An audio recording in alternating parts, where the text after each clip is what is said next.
Boa noite a todos. É sempre uma alegria renovada vir a esta casa num dia especial, porque a gente vem toda semana numa atividade que temos aqui. E hoje, especialmente, na quinta-feira à noite, para conversarmos, ou então, melhor dizendo, compartilharmos algum estudo que a gente faz. Então, nos diz a doutrina que a gente deve dividir com os outros as boas coisas que a gente tenha, que a gente consiga. Então, o conhecimento é uma boa coisa, nos liberta. Então, eu venho hoje compartilhar com vocês algumas coisas que eu estudo e que me servem. E com certeza servirá para vocês também, né?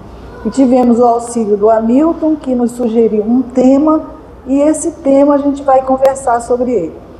Eu queria deixá-los assim muito à vontade.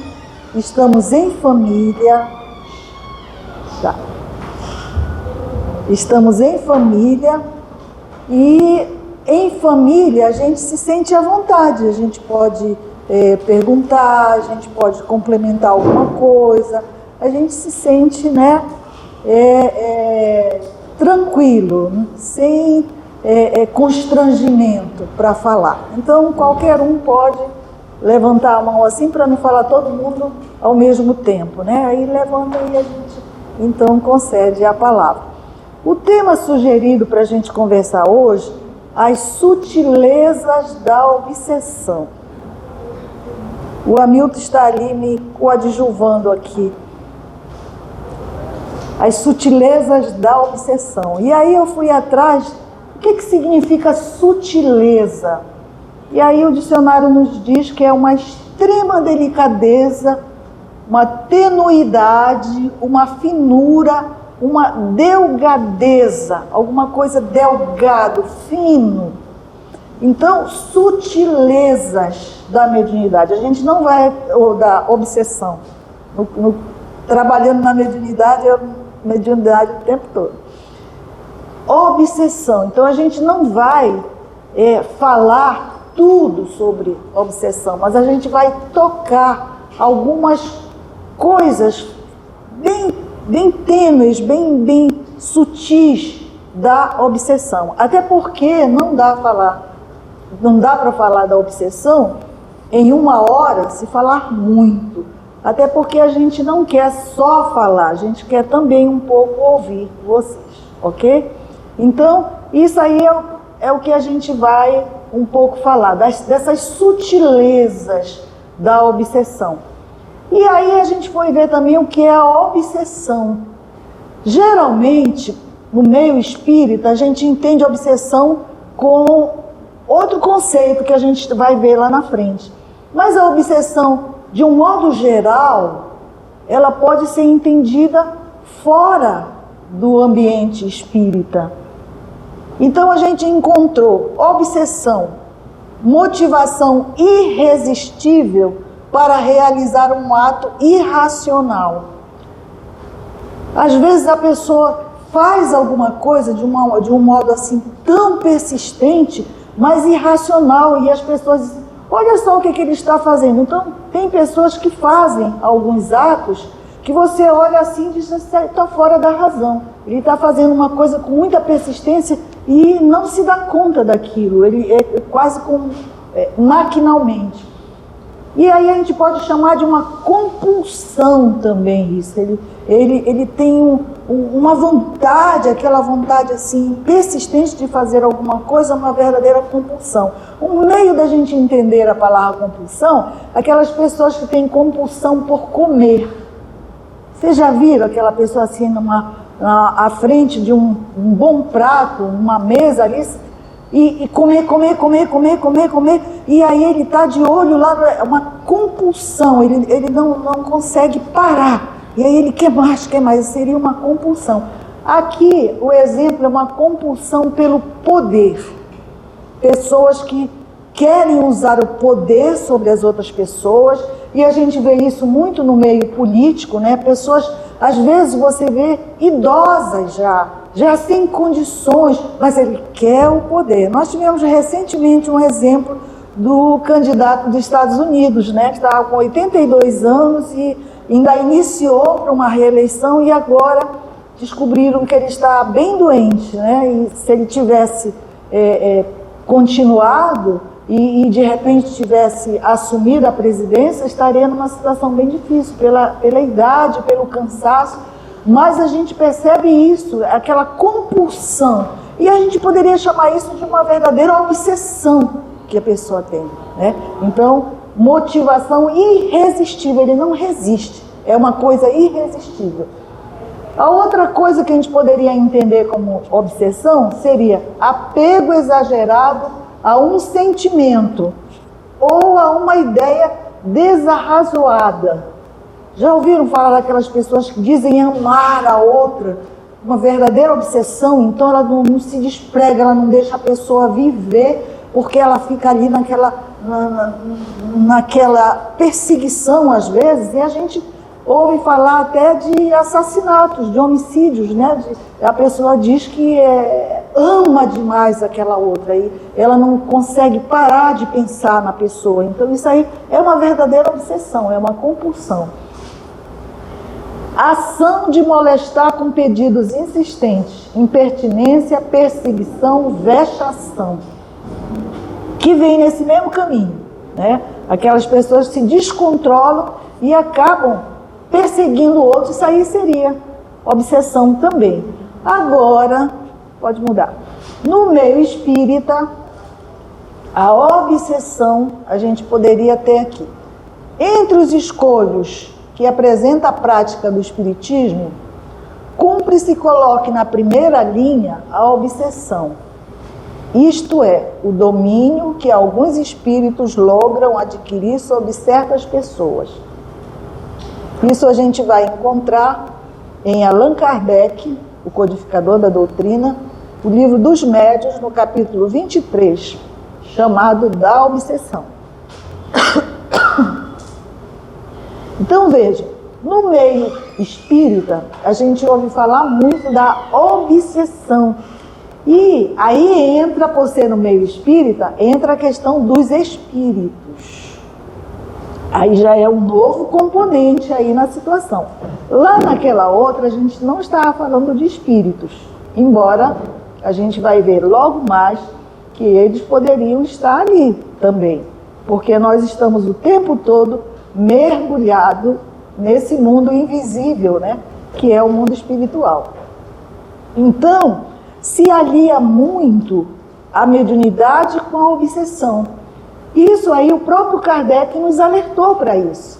Entre os escolhos aí seriam esses problemas, esses perigos, esses acontecimentos não muito bons. Entre os escolhos que apresenta a prática do espiritismo, nós vamos encontrar a obsessão. E aí ele diz, obsessão é o domínio, sabe o que é o domínio, né? A ideia de domínio, você domina o outro faz aquilo que você quer que ele faça, ele não tem a vontade própria, ele é dominado por outro. Então, é o domínio que alguns espíritos logram adquirir sobre certas pessoas. Então, os espíritos conseguem esse domínio, eles logram, eles buscam e conseguem esse domínio sobre as pessoas, certas pessoas, não são todas. Vamos lá. E aí, a gente poderia perguntar, como o próprio Kardec pergunta no livro dos Espíritos, no livro dos Médiuns, no item 244. O próprio Kardec diz assim, diante do perigo da obsessão, que ele já falou lá atrás, ocorre perguntar se não é lastimável ser médium. Olha o Kardec, né? Não é a faculdade mediúnica que a provoca? Pergunta ele. Numa palavra, não constitui isso uma prova de inconveniência das comunicações espíritas? O próprio Kardec fazendo essa provocação. E aí, o que vocês acham? Será que, por ser médium, você está mais vulnerável à obsessão. E aí isso seria algo que não é bem-vindo? Ser médium? Ter essa possibilidade? Kardec pergunta. E o que vocês acham disso? A gente poderia dizer que tem alguém... Se alguém quiser perguntar, por favor, pergunte aqui, tá, amigos, para a gente poder gravar. Se alguém quiser fazer uma... Aí vai constranger o pessoal. Não, mas... se quiser, né? Se desejar. Porque falando alto não vai dar para ouvir? Dá, mas fica mais no fundo, assim, né? Ok. Você pode falar direto também, gente. É só uma sugestão. Então vamos deixar aqui. Tá. Sim, gente. O que vocês acham? E aí? Ser médium, então, é uma coisa que é perigosa, ser médium. Porque aí a obsessão seria um escolho da mediunidade. Seria algo que facilitaria essa obsessão. Será? E aí a gente poderia perguntar, se vocês não querem perguntar, não querem responder a minha pergunta. A gente poderia perguntar, e a mediunidade foi dada a nós por quem?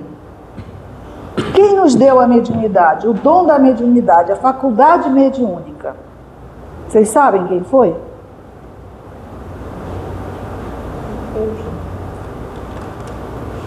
Não? Talvez as pessoas não saibam nem o que é a mediunidade. Sabem o que é mediunidade? Sabem o que é ser médium? O senhor sabe? É o que tem aquela sensibilidade que ouve, que psicografa, que tudo é mediunidade. Isso. Tem essa sensibilidade para perceber o mundo espiritual, né? Para entrar em comunicação com o mundo espiritual, o mundo invisível. Isso é a mediunidade. E quem nos deu a mediunidade? Jesus. Deus. Deus nos deu a mediunidade. Então, tudo que Deus nos dá, nos favorece, é de bom. Tudo que Ele nos dá é para o nosso bem, é para o nosso progresso, é para a nossa evolução. Então, a questão não é ser médium, não ser médium para ter a obsessão. A causa da obsessão é outra.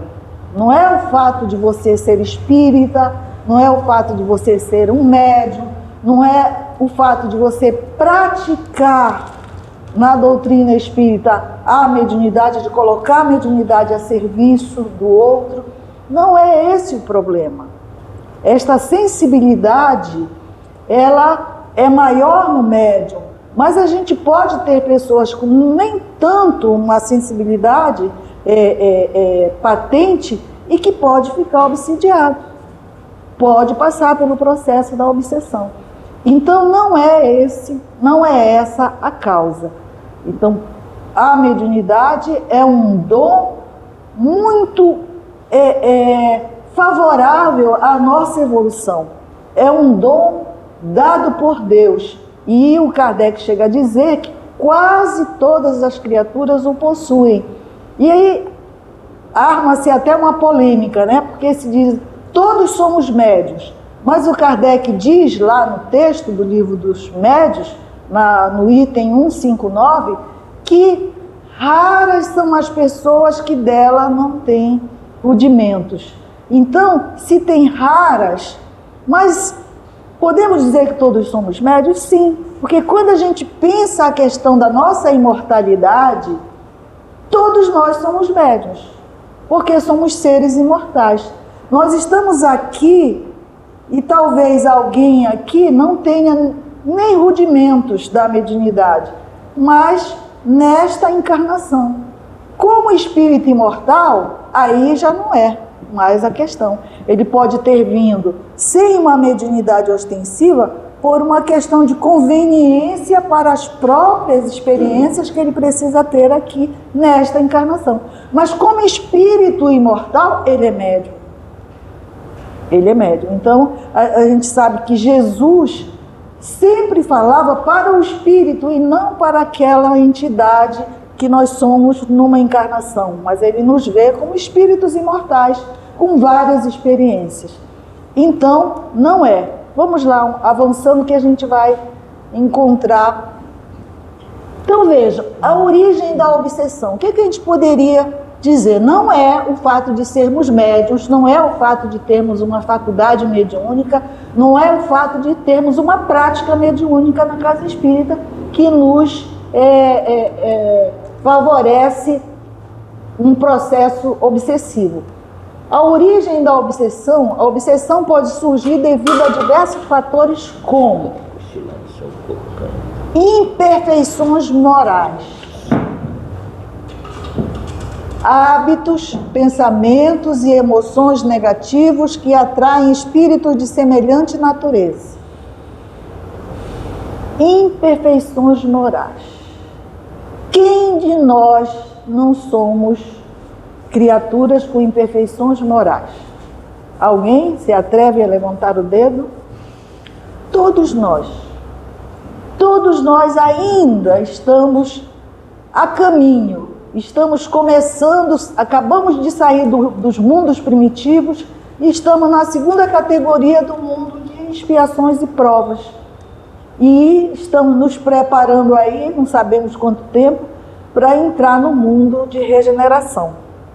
Mas todos nós somos espíritos ainda em aperfeiçoamento. Tem pessoas que não gostam de falar que nós somos imperfeitos, já que nós somos obra divina. E Deus cria tudo perfeito, né? Mas somos criaturas em aperfeiçoamento. Então, nós ainda estamos nessa condição. Ainda temos nossos vícios morais. Hábitos. Nós viemos para cá e temos vários hábitos que a gente nem se dá conta. Por exemplo, hábito de falar mal do outro. Será que todos temos ou tem gente aí que não? Nós temos esse hábito e muitas vezes a gente nem se dá conta. Na primeira oportunidade a gente fala mal do outro. Esse outro pode ser um parente, um amigo, um conhecido, uma pessoa estranha, mas a gente sente verdadeiro prazer. Tá uma roda de conversa assim, as pessoas falando mal do outro, e a gente pede a palavra para colocar a nossa pitadazinha lá, para falar alguma coisa daquela criatura. Na doutrina espírita, a gente aprende algumas coisinhas que nos facilitam a gente, nessa hora, não entrar nessa roda viva de falar mal do outro. Que a gente fale o contrário, fale o bem. Peça palavras assim: olha, vocês estão falando mal desta pessoa, mas eu a conheço e eu vou contar um fato que me aconteceu com ela e uma coisa extraordinária que ela fez, uma coisa muito bonita. Então, se você tiver uma coisinha de bom de falar daquela pessoa, fale e quebre um pouco aquela corrente ali dos maus pensamentos, das más referências sobre o outro. Isso é um exercício que a gente pode fazer, aprender e fazer. O Evangelho nos dá essas dicas para a gente fazer isso. Pensamentos e emoções negativas, nossos pensamentos. A gente vê uma coisa e a gente logo pensa mal daquela coisa. Se você vê uma pessoa passando na frente de uma boate, de um bar mal falado, de uma rua que não seja apreciada, né? Uma rua que seja mal falada, que ali tenha bandidos, isso e aquilo, você vê aquela criatura ali, você já vai pensando: o que dona fulano, seu fulano está fazendo para cá? Será? Quer dizer, o pensamento já vai, a gente já pensa o negativo. Se uma pessoa fez alguma coisa, uma pessoa chega atrasada, o que a gente diz? É sempre assim, só chega atrasada. Uma pessoa, e a gente vai, e quando a gente não fala, a gente pensa. Então, os nossos pensamentos, também na doutrina, a gente aprende a vigiar os pensamentos e se enquadrar na linha do amor. As emoções negativas também. A emoção é aquele não é o sentimento. A emoção é uma coisa que nos assalta e a gente não tem controle sobre ela. É algo que nasceu conosco, né? E a gente externa aquela emoção. Por exemplo, você vai saindo ali na rua e vê um acidente, alguém de repente sofre um acidente.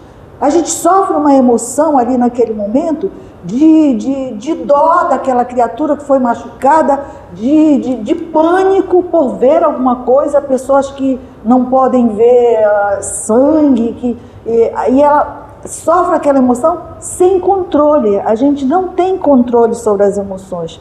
A emoção nos assalta e essa emoção, geralmente, ainda na nossa condição, ela é negativa. Ela não é a boa emoção ainda, embora a gente tenha também a boa emoção. Vínculos emocionais, um segundo ponto de origem desses relacionamentos, dívidas morais e sentimentos de vingança podem criar vínculos entre espíritos e indivíduos. Então vejamos, nossos relacionamentos, e agorinha nós falamos, na questão de alguém que é apaixonado pelo outro e não permite que o outro tenha a sua própria vida e cerceia os movimentos daquela criatura, chegando ao ponto até de matar a criatura, dizendo que ama demais. Então, relacionamentos muito conflituosos, que nos criam inimizades, e daí pode haver um processo obsessivo. E esse processo obsessivo, ele pode ultrapassar esse meio físico. A gente está aqui com a criatura desencarna e, mesmo como espírito, ela mantém esse ódio, ela mantém essa animosidade. E aí ela procura ter esse domínio para se vingar da gente naquele momento. Então, os relacionamentos, a gente tem que cultivar os nossos relacionamentos para evitar, mesmo agora, porque você pode, mesmo enquanto encarnado, obsidiar o outro, mas você não pode descartar a possibilidade. Tem gente que fala assim, tem um inimigo, e o que é que ele faz para se livrar do inimigo? Hoje está isso muito em moda, a gente vê muito, pela comunicação facilitada, a gente fica conhecendo o que acontece aí. Alguém deixa de pagar uma pessoa, deve um alto valor para ela, e aí não paga. E ela vai atrás e a pessoa diz que não vai pagar. O que é que ela faz geralmente? O que é que eles estão fazendo aí fora? Corre para a internet, para difamar a pessoa, né? Mas isso aí é o de menos. Tirando a vida. O que a gente está vendo de fatos violentos por coisas que às vezes nem são tão graves, né? Por coisas pequenas, tirando a vida do outro. Então você vê que precisamos nos relacionar da melhor forma para evitar criar essas situações. E aí passar por esses processos de ódios, de vinganças que ultrapassam a vida física. Então tem gente que diz assim, eu vou matar o meu inimigo para me livrar dele. Lê do engano. Aí é que o inimigo vai ficar em condições melhores de perturbá-lo, de levá-lo a uma situação de dificuldade através do processo obsessivo. Então, nos nossos relacionamentos, né, nos sentimentos que a gente mantém, temos que ter esse cuidado. E por último ali a mediunidade. A prática da mediunidade pode, não é uma condição pode expor o indivíduo a influências espirituais, incluindo a obsessão. Influências espirituais, incluindo a obsessão. Essas influências podem ser boas influências. Os nossos espíritos amigos, os nossos espíritos familiares, eles podem nos influenciar para o bem, nos ajudar nas pequenas dificuldades que a gente atravessa. Uma mãe, um pai desencarnado, um irmão, um amigo, pode nos ajudar, é uma influência. A influência obsessiva também pode advir daí. A pessoa tem uma sensibilidade maior e aí ela percebe, ela é influenciada de forma muito contundente, muito patente, a obsessão. E Marlene, a gente pode dizer que esse terceiro caso da mediunidade como uma das possíveis origens da obsessão seria naqueles casos em que a pessoa, o médium, ele utiliza a mediunidade de uma forma errada, ou seja, quando ele comercializa a mediunidade, quando ele faz a questão da mistificação, da mentira, e no entorno da faculdade mediúnica, ou seja, é nesse ponto em que ele pode ficar passivo de sofrer o processo obsessivo. Seria por aí também? Também, a gente poderia dizer também. Nós, como espíritos imortais, nós vivemos muitas experiências. Nós não estamos aqui a primeira vez.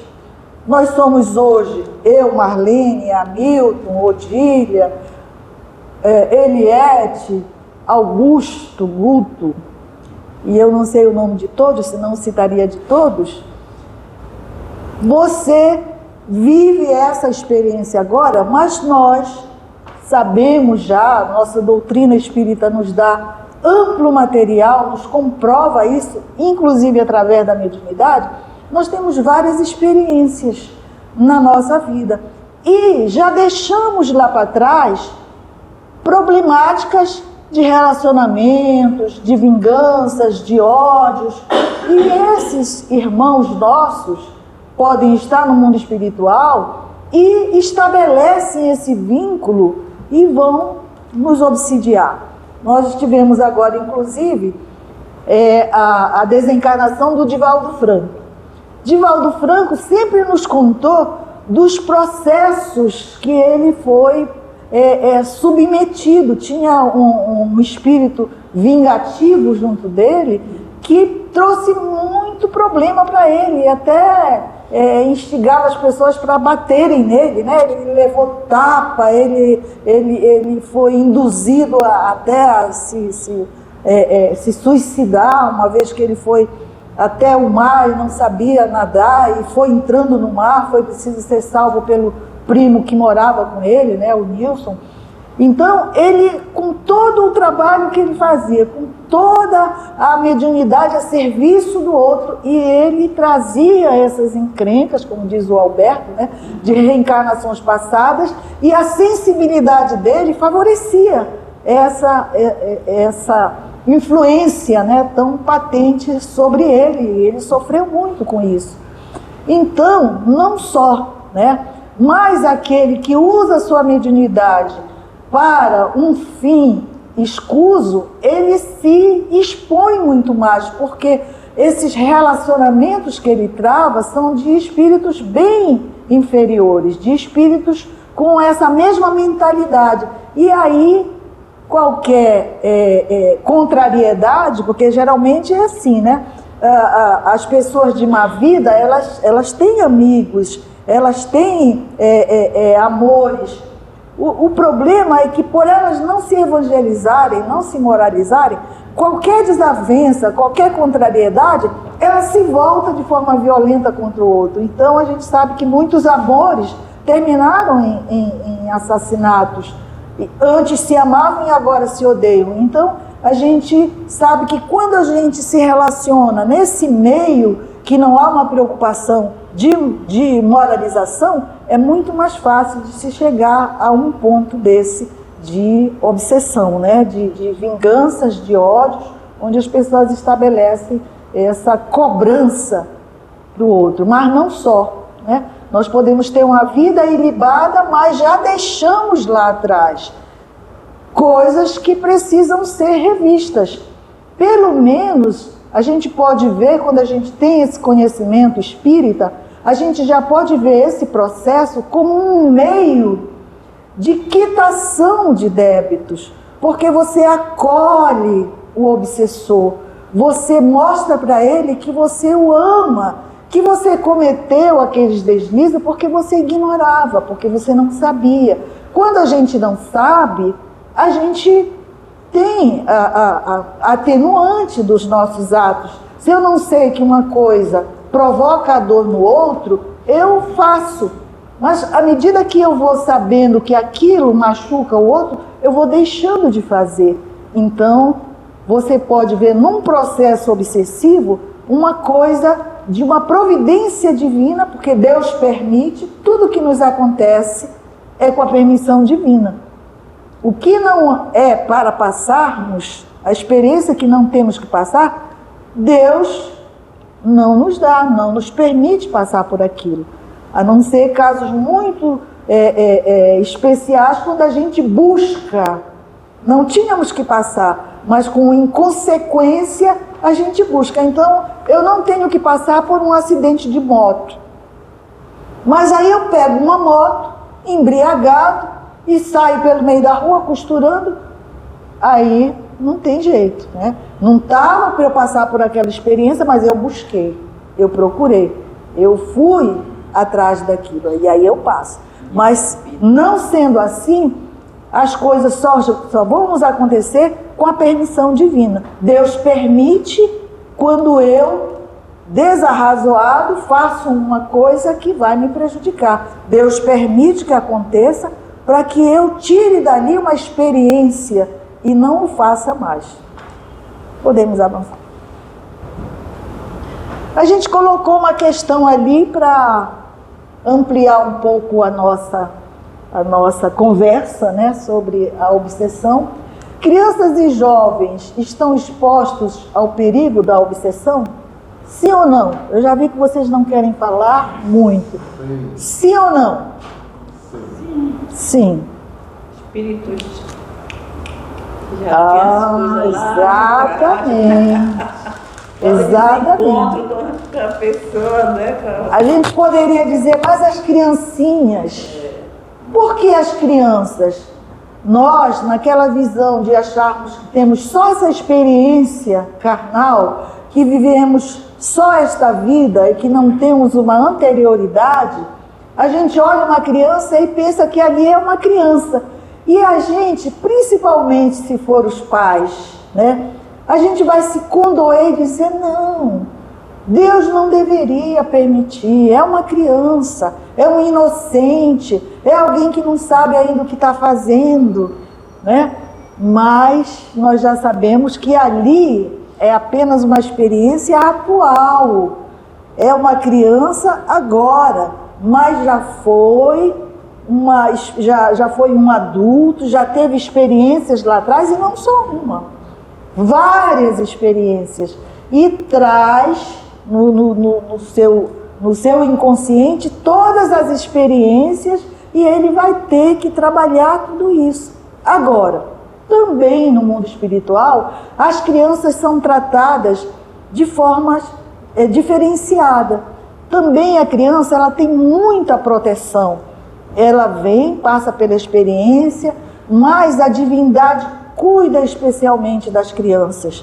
Então vem os familiares, são induzidos a buscar ajuda, muitas vezes é até acordada no mundo espiritual a vinda de uma criança para um lar onde haja o recurso para que ela seja bem atendida, para que ela possa ser amparada. E aí é a presença divina trazendo esse recurso, mas o Espírito, todos nós somos responsáveis pelo que fazemos. E vamos ter que, vejam bem, queríamos tirar também a ideia de castigo.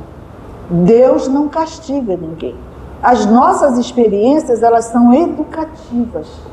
Nós podemos dizer, vocês já foram crianças e já passaram pela experiência da escola quando a gente é criança. É muito difícil você ter uma criança que goste de estudar. As primeiras lições, onde ela tem que se acostumar, se habituar a estudar, ela não gosta muito. Nem dos atos, das práticas higiênicas, escovar os dentes. A criança não gosta de fazer aquilo toda vez, comer um bombom, comer não sei o quê, vai escovar os dentes, não quer.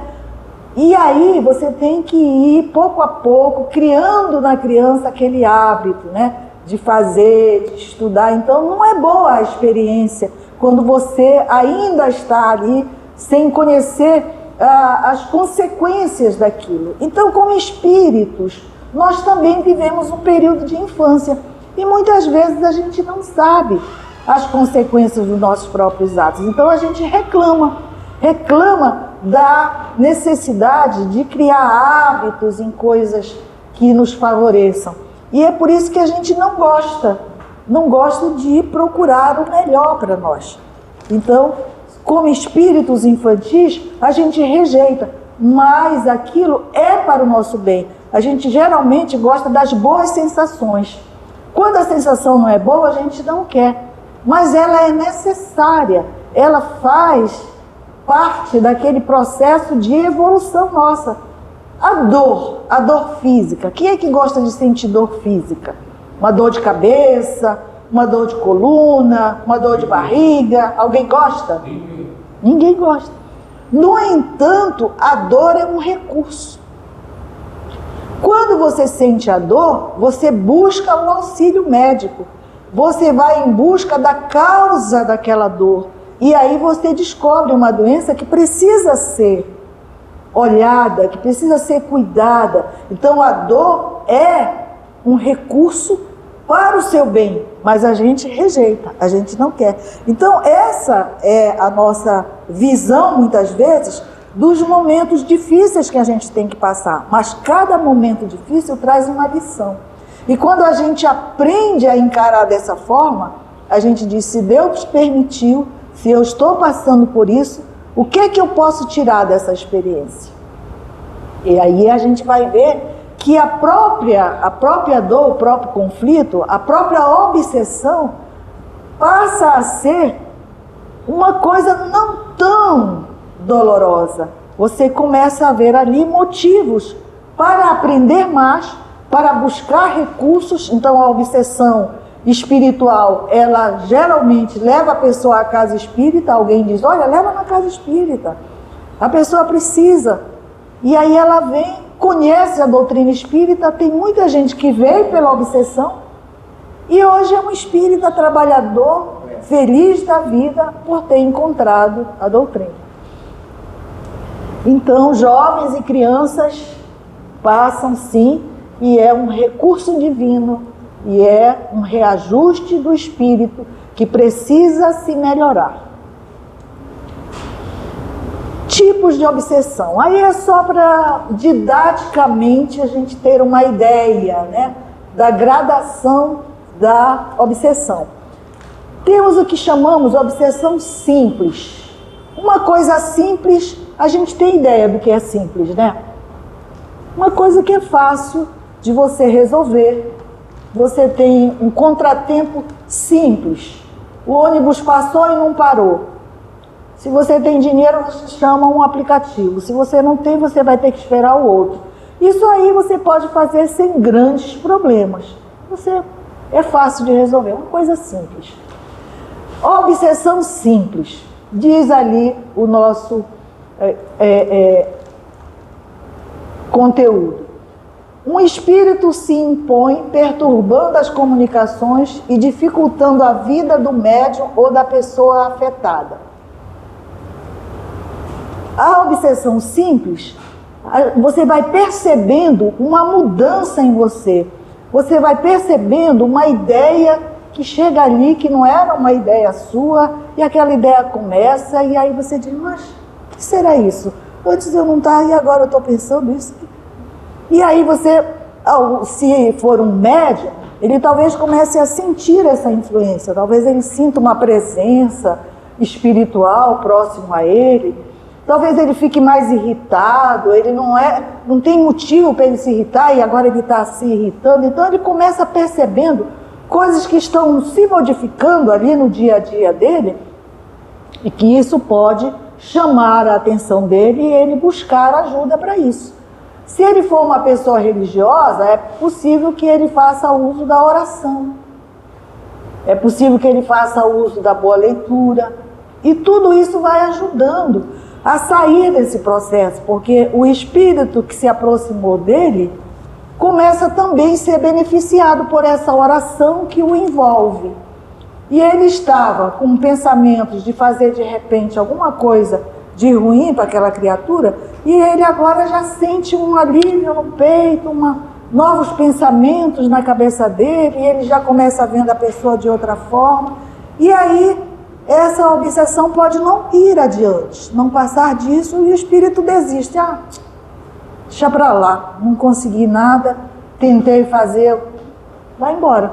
Às vezes, a pessoa passa num local e há uma afinidade entre ela e um espírito que está ali. Ele nem o conhece, nunca ouviu, mas aí você gosta das mesmas coisas dele, que ele gosta, e é possível que ele o acompanhe até a sua casa, até o seu trabalho. E aí ele começa, de alguma forma, interferindo na sua vida. Isso aí a gente poderia chamar uma obsessão simples, e ele começa ali tomando gosto ali ao seu lado e começa interferindo na sua vida. Mas aí você vai percebendo isso e toma as providências.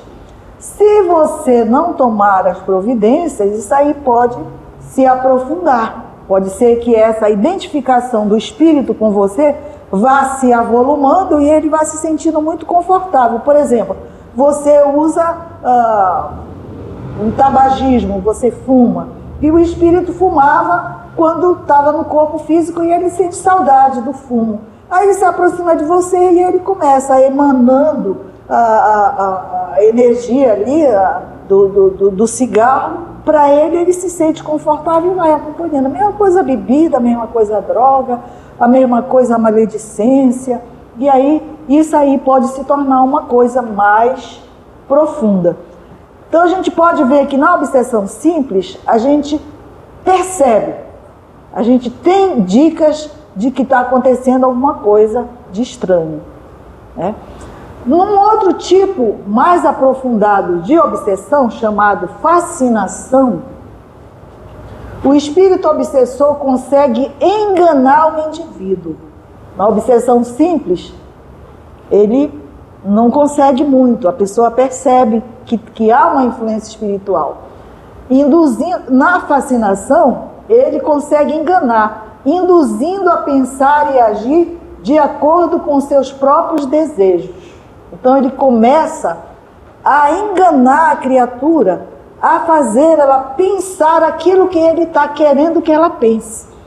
Geralmente há também uma identidade muito grande desses pensares. Ele pensa como esse aqui, então ele aproveita que esse aqui é muito parecido com ele, e aí ele vai pouco a pouco, só que ele vai aprofundando cada vez mais esta influência e vai fascinando a criatura. Por exemplo, um exemplo bem simples assim. Uma criatura que se acha super bonita, o máximo de beleza.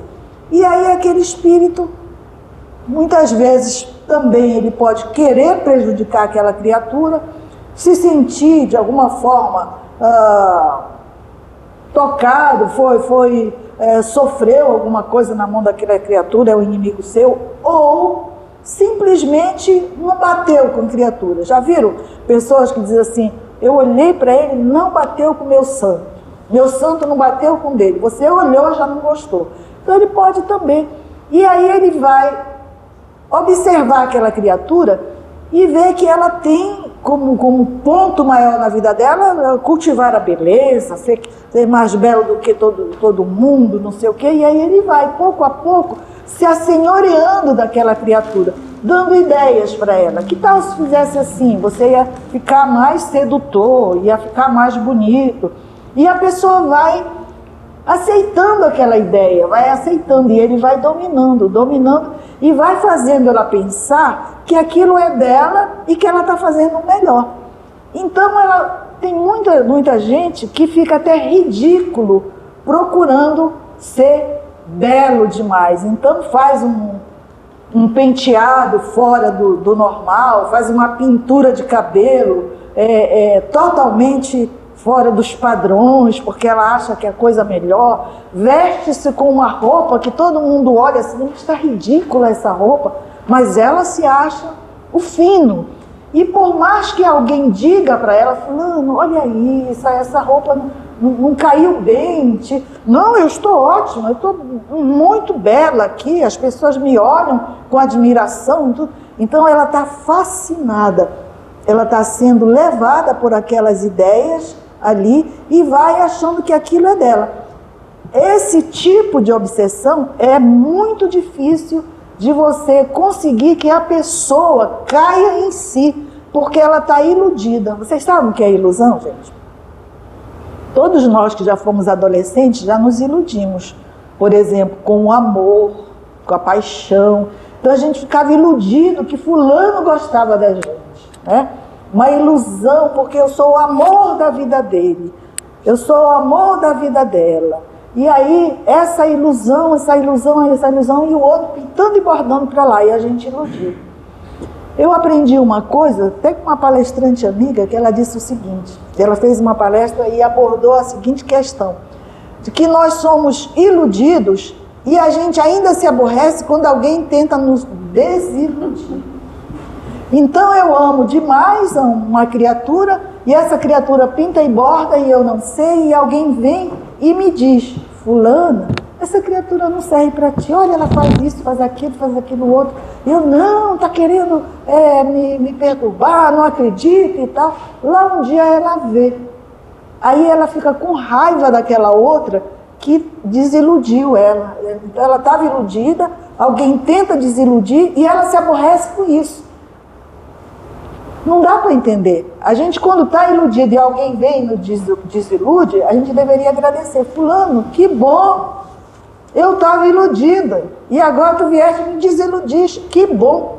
Não, a gente se aborrece ainda, né? Então é uma incongruência assim, do ser humano achar que a desilusão é algo ruim. Se eu estava iludido, é melhor que eu me desiluda e seja uma criatura melhor, né?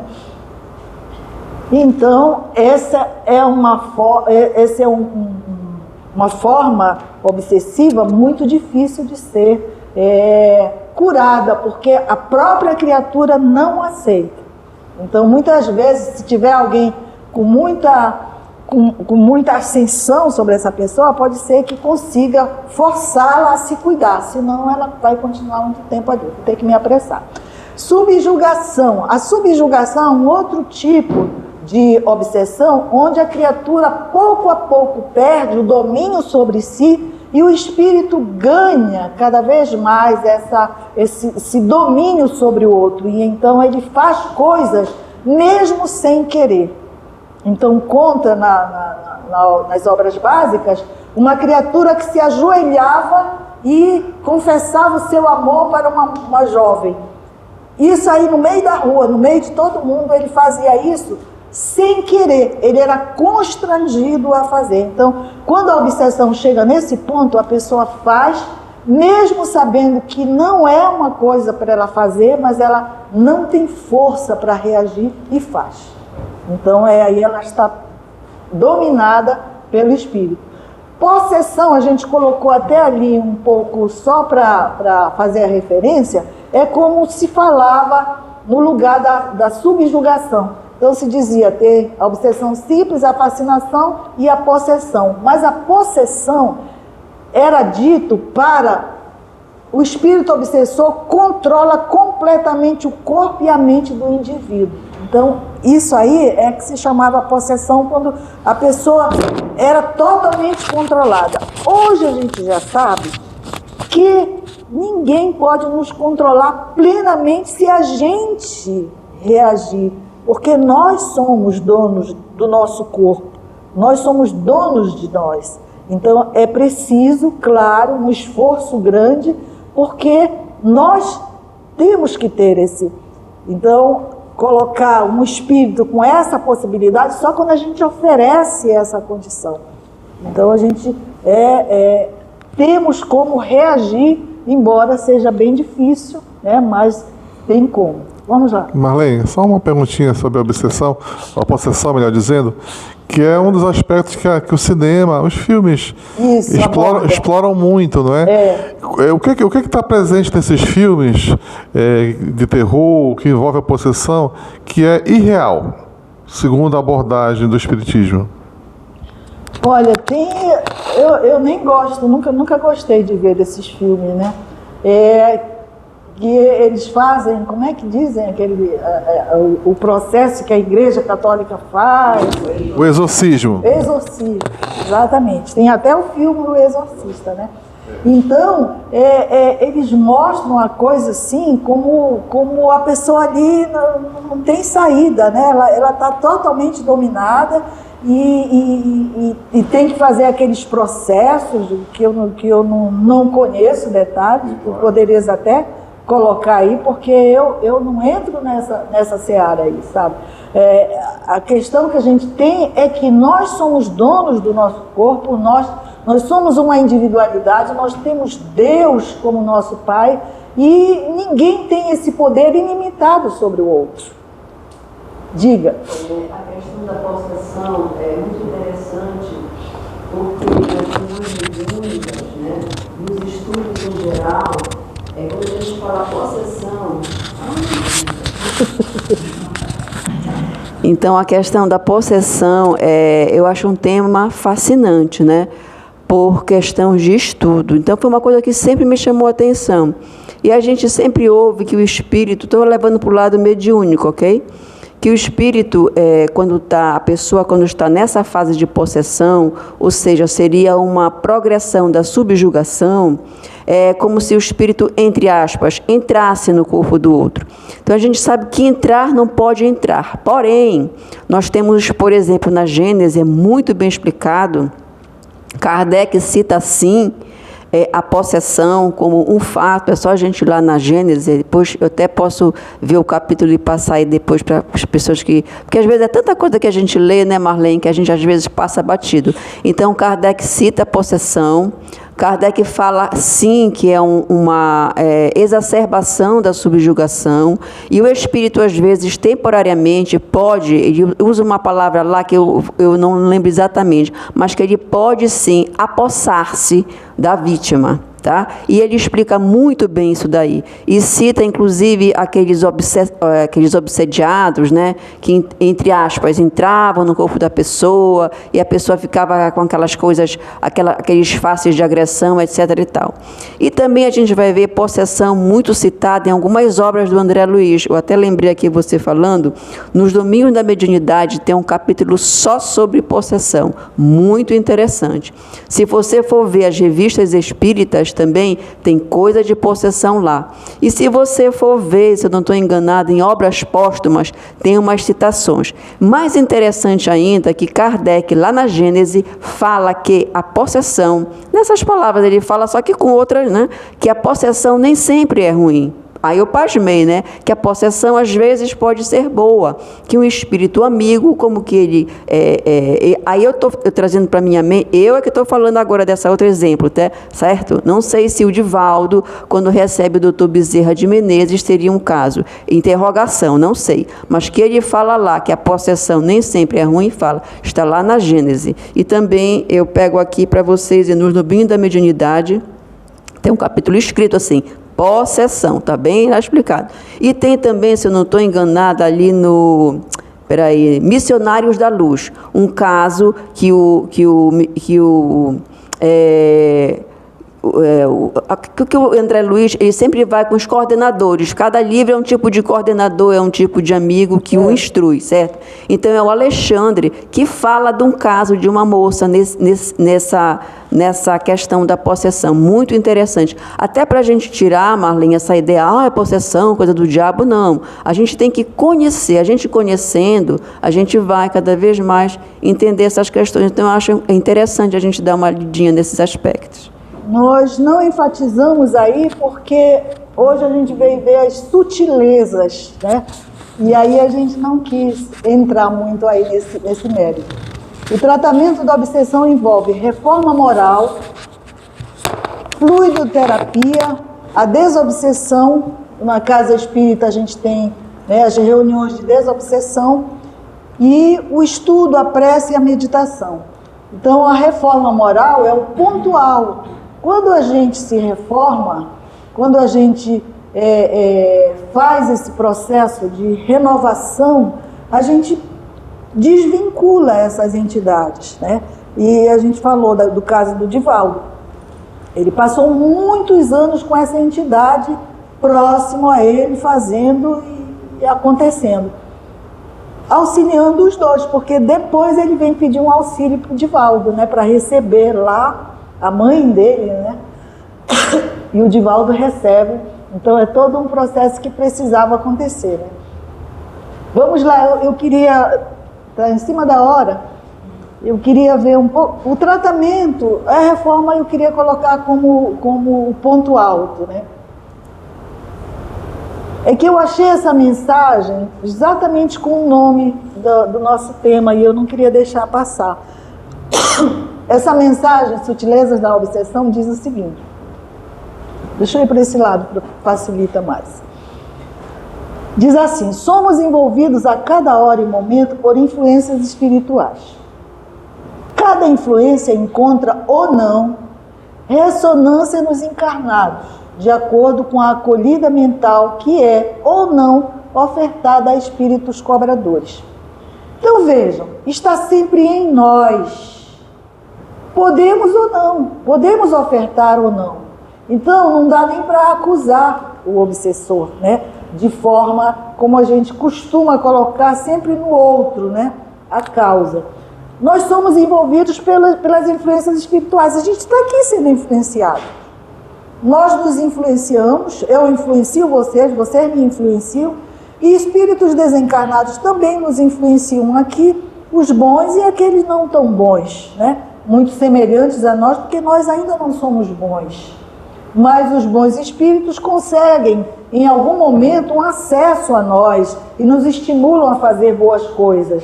Mas a gente vive muito mais na altura da vibração com os espíritos medianos, né? Espíritos ainda com muitos problemas. Assim sendo, cabe-nos escolher a sintonia na qual estagiamos a nossa mente. Somos nós que escolhemos. A nossa mente estagia em que tipo de pensamento? O que a gente pensa? Vocês já pararam para anotar os pensamentos que ocorrem em vocês durante o dia? Eu já fui orientada a fazer isso. Que a gente registre num caderninho assim, pelo menos aqueles pensamentos que são muito mais assim presentes, recorrentes, que a gente vá anotando. Porque a gente não para de pensar, o tempo todo a gente está pensando. Mas está em nós pensar isso ou aquilo. E vai depender de nós onde que vai estar essa nossa sintonia, com os bons espíritos ou com os espíritos ainda problemáticos. Vamos lá. O orgulho e a vaidade são portas abertas ao acesso fácil. E aí eu pergunto, quem de nós não é orgulhoso? Eu não sei vocês, mas eu sou. Ainda somos. E a vaidade? Quem de nós não tem a vaidade? É possível que alguém diga assim, mas eu não sou orgulhoso. É porque ainda não se viu. Porque se a gente se olhar, a gente vai ver que somos sim ainda muito orgulhosos. Então o orgulho e a vaidade são portas abertas ao acesso fácil. Vigiemos e oremos para que a nossa casa mental dê guarida às boas influências. Então a oração, o hábito da oração, realmente orarmos, isso nos coloca em sintonia com o mundo maior.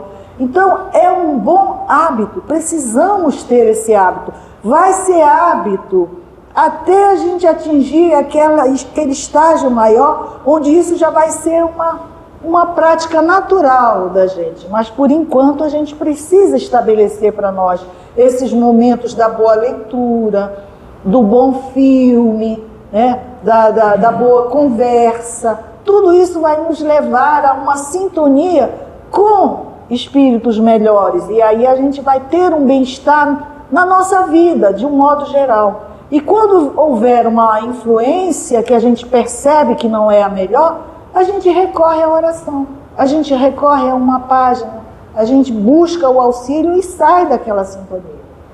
Próximo. Os bons espíritos nos intuem a todo momento ao bom proceder, ao caminho reto. Todo momento eles estão ali apostando na gente. A pedido de Jesus, Jesus coloca os bons espíritos ao nosso lado porque quer o nosso bem, a nossa saída daquelas situações difíceis.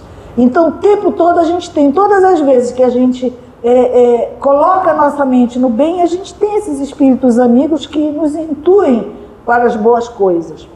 Abramos nosso entendimento e o nosso coração ao Evangelho, e em nosso íntimo habitará a paz e a ordem com Jesus sempre.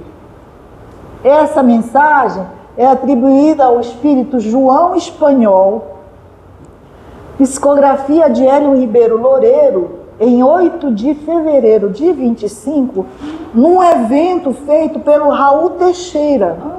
Ele estava fazendo um evento e a entidade se manifestou, e eu achei interessante o título, que era o mesmo que o Hamilton me ofereceu. Então, eu achei também ela muito boa, e eu trouxe para vocês. A gente encerra, você pode passar o outro, que é o nosso agradecimento a todos vocês por estarem hoje aqui, agradecer a oportunidade desse compartilhamento. Como eu disse, a gente aqui está para conversar, pena que o tempo é pequeno, e se a gente fizer um diálogo muito alongado, a gente acaba ultrapassando o horário, já até está ultrapassando. Posso fazer, mas a gente poderia convidar outros ali com a garganta mais descansada. Você faz para a gente? Eu? Aqui na prece? Sim. A prece. Sim, querida, por favor. Apareça.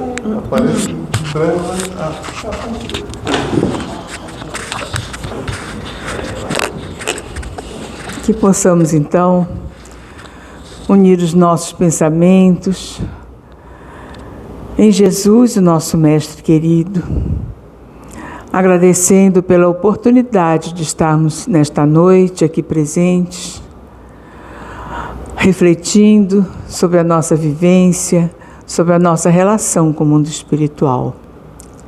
Mestre querido, abençoa todos nós, encarnados e desencarnados que aqui nos encontramos, a fim de que possamos seguir os teus passos, confiantes, Jesus, na estrada que devemos percorrer, amparados pelos teus ensinamentos, a fim de que não venhamos a cair nas mãos daqueles que desejam o nosso fracasso. Sabemos que a vigilância e a oração devem ser constantes em nossas vidas. Portanto, Mestre, fortalece a cada um de nós para que não venhamos a fraquejar e que possamos estar contigo em todos os momentos de nossas vidas. Obrigada, Jesus. Despede-nos em paz, abençoando-nos, abençoando nossos lares e fazendo com que sejamos luz onde quer que estejamos. Obrigada, Senhor, que assim seja.